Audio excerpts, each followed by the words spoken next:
उन दिनों का भारत विषमताओं का भी देश हो गया था। अत्यंत दरिद्रता, अत्यंत समृद्धि और धन संपदा साथ साथ पाई जाती थी। एक तरफ भोग विलास में डूबे धनी और शक्तिशाली सामंत थे, तो दूसरी ओर पिछड़े, उत्पीड़ित और पिछड़े किसान थे, जो किसी तरह अपना जीवन निर्वाह कर पाते थे और उन्हें सब प्रकार के अत्याचारों और अन्यायों को सहना पड़ता था।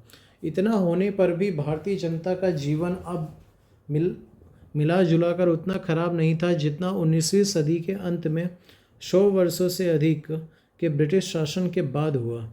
18वीं सदी के दौरान भारतीय कृषि तकनीकी रूप से पिछड़ी हुई जड़वत थी। सदियों से उत्पादन के तकनीक ज्यों के त्यों थे। किसान तकनीकी पिछड़ेपन से उत्पादन में होने वाली कमी को पूरा करने के लिए कठिन परिश्रम करता था। वस्तुतः उसने उत्पादन के क्षेत्र में करिश्मे दिखाए और आम तौर से ज़मीन की कमी का सामना नहीं करना पड़ता था, मगर दुर्भाग्यवश उसे अपने परिश्रम के फल नहीं मिल पाते थे। यद्यपि उसके उत्पादन पर ही शेष समाज निर्भर था, तथापि उसका अपना पारितोषिक अत्यंत अपर्याप्त था।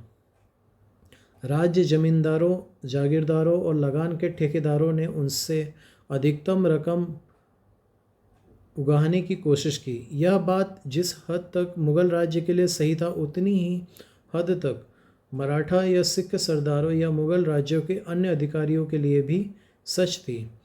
यद्यपि भारतीय गांव बहुत हद तक स्वावलंबी थे और बाहर से थोड़ा सा ही आयात करते थे तथा संचार के साधन पिछड़े हुए थे, इसके बावजूद देश के अंदर और एशिया और यूरोप के देशों के साथ मुगलों के शासनकाल में बड़े पैमाने पर व्यापार होता था।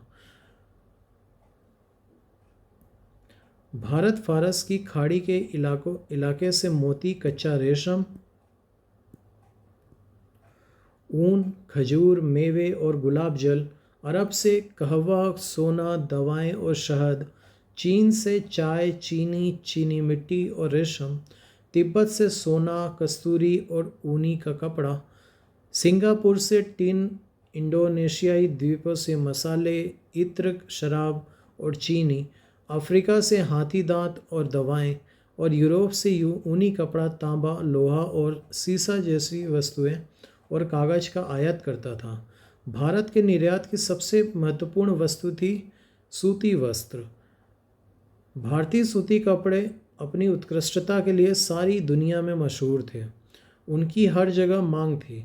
भारत कच्चा रेशम और रेशमी कपड़े, लोहे का सामान, नील, शोरा, अफीम, चावल, गेहूं, चीनी, काली मिर्च और अन्य मसाले, रत्न और औषधियां भी निर्यात करता था। चूँकि भारत हस्तशिल्प और कृषि के उत्पादनों में कुल मिलाकर स्वावलंबी था, इसलिए वह बड़े पैमाने पर विदेशी वस्तुओं का आयात नहीं करता था। दूसरी ओर उसके औद्योगिक और कृषि उत्पादनों के लिए विदेशों में नियमित बाजार था। फलस्वरूप उसका निर्यात उसके आयात से अधिक होता था। विदेशी व्यापार को चांदी और सोने के आयात द्वारा संतुलित किया जाता था। असल में भारत बहुमूल्य धातुओं के खजाने के नाम से जाना जाता था। 18वीं सदी में गैर उपनिवेशवादी दौर में भारत में आंतरिक और विदेशी व्यापार की स्थिति के विषय में इतिहासकारों में मतभेद हैं। इस विषय पर मुख्य दृष्टिकोण इस प्रकार है। 18वीं सदी के दौरान लगातार लड़ाई और अनेक इलाकों में कानून और व्यवस्था भंग हो जाने से देश के आंतरिक व्यापार को हानि पहुंची। अनेक व्यापारिक केंद्रों को सत्ता के दावेदारों और विदेशी आक्रमणकारियों ने लूट लिया। अनेक व्यापारी मार्ग डाकुओं के संगठित दलों से भरे हुए थे। व्यापारी और उनके काफिले लगातार लूटे जाते रहे।